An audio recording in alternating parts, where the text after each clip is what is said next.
aku berpesan untuk siapapun kamu, bagaimanapun kamu, dan dari apapun latar belakang kamu, kamu itu berhak untuk mencoba.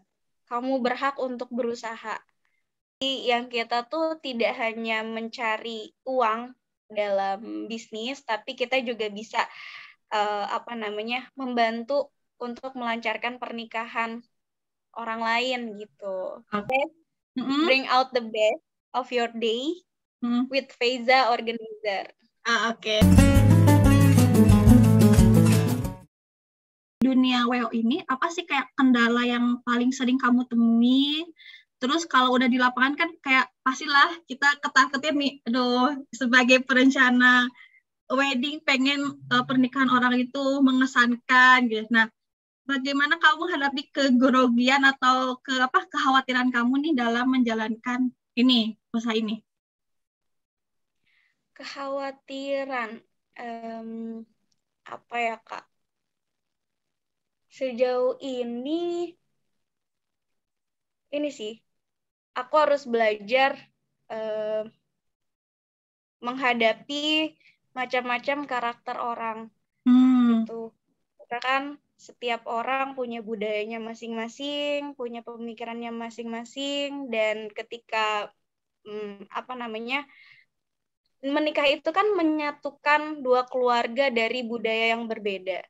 Setiap orang punya keinginannya masing-masing, tapi kita sebagai wedding organizer harus bisa menyatukan persepsi dari dua belah keluarga.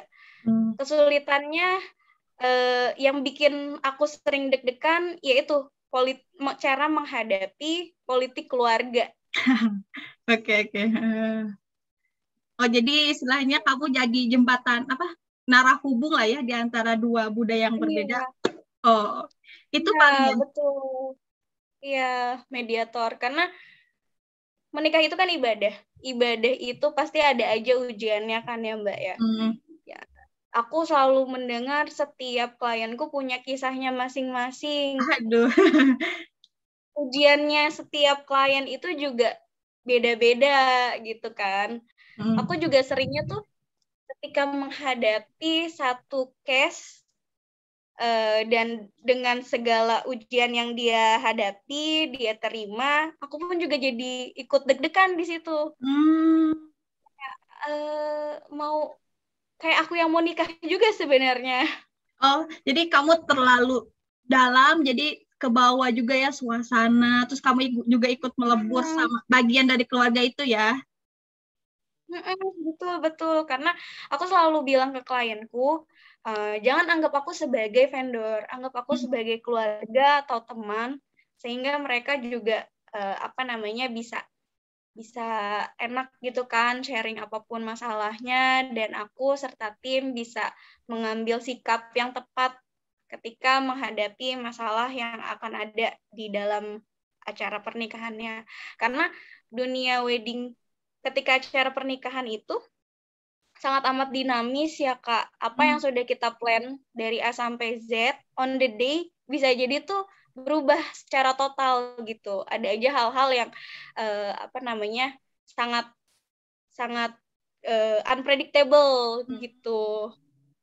Oke. Jadi lebih ke ini ya, kekhawatiran kamu tuh lebih ke politik keluarga. Jadi bukan yang selain kayak persiapan yang lain tuh nggak ada yang bikin kamu khawatir ya, karena kamu memang sebagai mediator tadi ya. Betul. Kalau dari segi vendor, checklist vendor, checklist venue, ini sejauh ini aku tidak mendapatkan kendala di situ. Yang bikin aku deg-degan ya hanya gimana sih caranya biar aku bisa masuk ke dalam keluarga yang punya hajat ini calon klien aku, dan aku bisa memberikan apa yang mereka inginkan. Gitu. Oke, mantap. Mantap. Berarti nih kan kamu tadi di awal bilang, wah aku merasa senang sekali kalau acaranya lancar gitu kan. Nah, aku mau tanya nih, pengalaman mengesankan apa nih yang selama ini kamu dapat ketika kamu jadi WO ini? pengalaman-pengalaman yang mengesankan lah. Pengalaman yang mengesankan. Selama kamu jadi WO gitu. Ini yang mengesankannya cerita yang aneh-aneh di dalam weddingnya, acara pernikahannya atau gimana nih Mbak? Aku boleh berbagi cerita hal aneh nggak? Ada hal aneh ya? Apa coba? Ada. Kalau di film Indosiar kita kan pernah ngelihat misalnya ada pernikahan kedua yang ternyata istri sahnya datang terus bilang pernikahan ini tidak sah. Kayak gitu kan? Iya. Dan aku mengalami hal itu, Kak. Oh, nyata? Jadi nyata, dan itu tuh aku baru tahu ini sebenarnya film-film yang film-film itu terinspirasi dari dunia nyata atau dunia nyata ngikutin terinspirasi dari perfilman gitu kan. Oke. Itu yang aneh. Itu yang aneh. Itu sejauh ini yang paling berkesan buat aku eventku yaitu. Aku soalnya bergejolak juga nih. Jangan-jangan gue ngebantuin pelakor nih kan. Aku sebagai perempuan kan juga jadi deg-degan kan. Tapi jalan acaranya? Alhamdulillah jalan. Alhamdulillah jalan. Jadi itu terselesaikan dengan baik ya? Terselesaikan dengan baik secara kekeluargaan walaupun sempat menghebohkan. Oke. Berarti itu ya Nop, yang salah satu pengalaman yang unik yang kamu dapat ya? Betul. Itu sangat menurutku sejauh ini itu yang paling unik. Oke, kalau itu pengalaman yang unik, nah perasaan apa yang kamu dapat ketika kamu berhasil nih dari satu wedding ke wedding yang lain, tambah lagi ke wedding satu lagi, terusan. Nah, selain perasaan senang gitu, ada hal lain lagi nggak yang kamu rasain sebagai WO itu? Perasaan apa ya? Bangga. Bangga pasti ya, karena aku nggak nyangka ternyata setelah perjalanan panjang dari satu klien yang kan ada beberapa yang sangat amat penuh drama di dalamnya gitu kan, ternyata itu bisa selesai dengan baik gitu. Yang paling aku rasain, aku bangga pada diri sendiri, bangga pada tim, bangga pada seluruh pihak yang bekerja sama pastinya. Yang kedua, aku bersyukur. Bersyukur. Oke. Bersyukur. Oke. Itu istilahnya hal yang kamu dapetin ya selama jadi WO itu. Jadi selain membantu orang lain, tapi ada kepuasan hati tersendiri ya dari kamu juga membuktikan bahwa kamu bisa gitu memiliki usaha yang berdampak bagi orang lain. Iya, betul.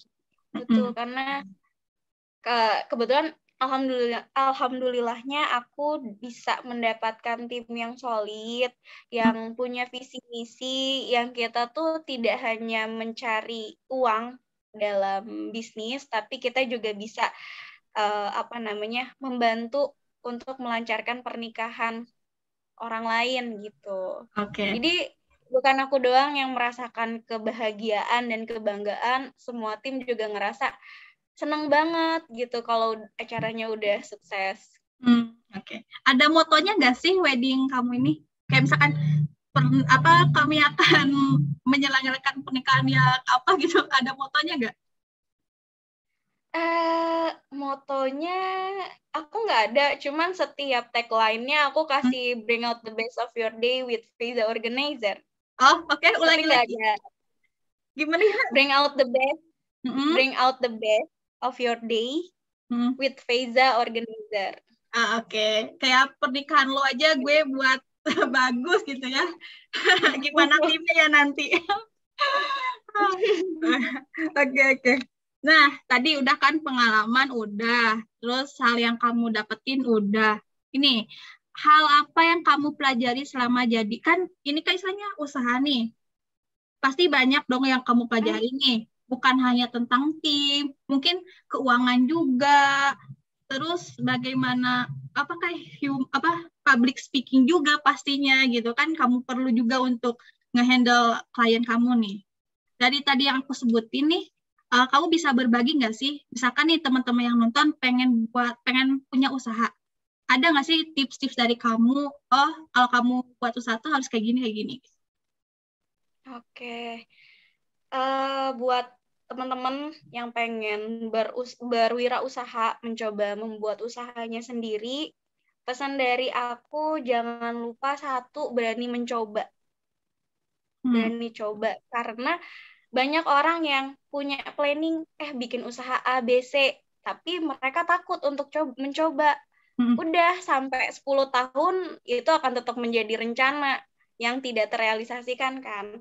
Karena ada beberapa part dan beberapa hal ya yang kadang kita mikirnya kayaknya susah deh, kayaknya nggak bisa deh, padahal belum nyoba. Jadi pesan aku dicoba aja dulu karena kita nggak tahu kita bisa atau enggak. Itu satu. Terus yang kedua, silaturahmi. Banyak-banyakin silaturahmi karena kita nggak tahu dari mana rezeki kita akan datang. Itu sih. Aku selalu di setiap langkahku 2 poin ini akan selalu ada dalam diriku gitu, berani nyoba sama bersilaturahim. Oke, silaturahim. Ya, berani coba sama silaturahim. Jadi teman-teman kalau mau coba usaha, dari Novi tuh tipsnya tadi berani coba dan silaturahim. Oke, nah kalau kamu sendiri nih, skill apa sih yang paling kamu kerasa nih pas kamu jadi WA tuh kayak ningkat banget gitu? Skill apa sih yang meningkat di dalam diri kamu? Desain. Desain karena ya aku kan sejauh ini masih ngerjain semuanya sendiri kan. Dan aku nih anaknya aslinya anak keuangan, akuntansi, nggak pernah yang namanya megang Canva, megang Photoshop, itu aku nggak pernah. Cuma karena aku harus maintain sosmed untuk saat ini masih sendiri, jadi kan aku harus belajar gimana sih caranya bikin feeds yang bagus, bikin ads yang bagus, terus bikin reels atau TikTok, bikin konten-konten untuk WO, itu yang tadinya aku benar-benar nggak ngerti tentang sosmed dan bukan anak hits ya Kak ya.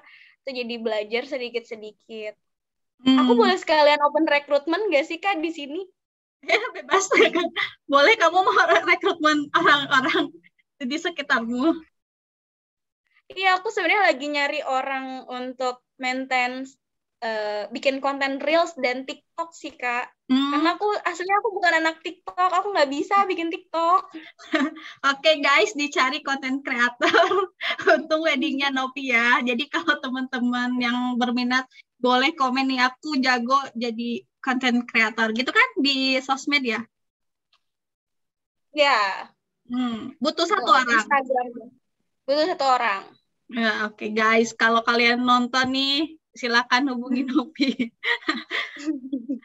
Oke, itu ya jadi nambah skill juga ya kamunya. Oke, mungkin ini.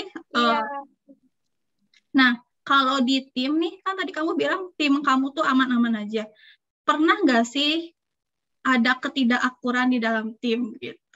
Dan bagaimana mengatasinya? Itu pasti. Selisih paham, selisih pendapat, pemikiran, itu sering banget terjadi. Apalagi di dalam timku komposisinya orangnya semuanya idealis. Dan mereka adalah leader di bagiannya masing-masing. Sejujurnya, dari segi public speaking, dari segi yang paling menonjol ya dari segi public speaking, di antara tim intiku yang berlima, aku ini yang paling kurang. Apalagi ketika aku bekerja, aku hanya berkutat dengan dokumen, itu makin tumpul tuh. Kemampuan public speakingku masih makin tumpul banget. Gitu. Jadi, setiap ada event, apalagi kemarin berasa banget ketika PPKM darurat, apalah, regulasi pemerintah itu, ada sebuah kebijakan-kebijakan yang baru, sehingga kita harus benar-benar adu argumen. Nah, kalau aku menghadapinya dengan aku tampung semuanya, aku dengar, tapi tidak semua masukan dari mereka aku ambil. Tapi ada kalanya ketika salah satu di antara mereka sedang meninggi, sedang panas, ya aku harus tahu caranya untuk menenangkan orang ini. Dan gimana caranya untuk tim yang lain agar tidak tersulut juga emosinya. Itu sih Mbak, yang paling penting aku harus bisa maintain emosi mereka. Okay.